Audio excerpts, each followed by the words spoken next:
ng gobyerno, kinurakot lang. Sino ba ang mga dapat managot?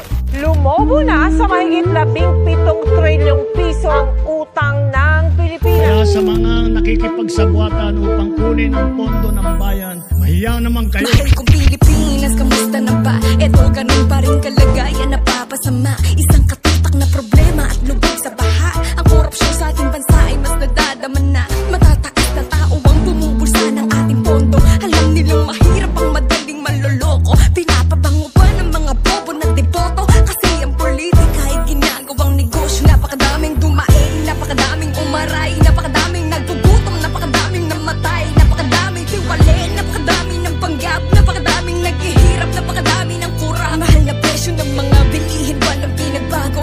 Sa sobrang taas na lulunod ng mga tao, isaya sa dahilan kung bakit tayo hikahos. Kumayo doon sa trabaho, lagi pa rin kinakapos. Mag-eleksyon, kilala ka pag umupo na limot. Di naman solusyonan ang nabuo ng kirot. Kasi yung kaban ng bayan ay palagi simot. Tapos magbabalita ang may mamahaling chikot. Nagnanakaw para lang sa sariling kapatanan. Mga taong nasa laylayan ng walang karapatan, na lumaban para sa kinabukasan ng bansa. At tayo mga Pilipino, hindi tayo alkansya. Tayo mga Pilipino, hindi tayo alkansya.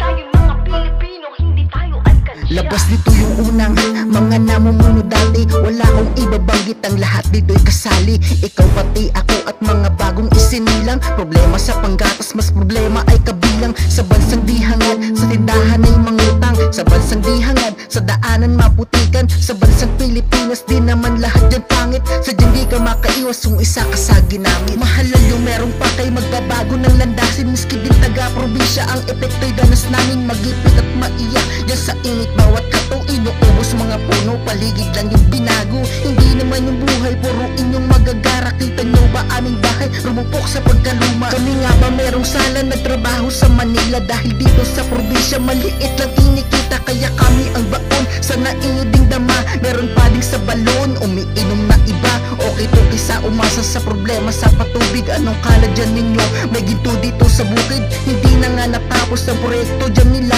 Kasi paano daw ubos? Yung tinobit na pala. Dami dyan mga palpak. Yung tulay namin na luma, kada buhos ng ulan may lumot kasama lupa. Ganun ba talaga? Pag hindi ka sa kalsada nakatira, itcha pera ka na.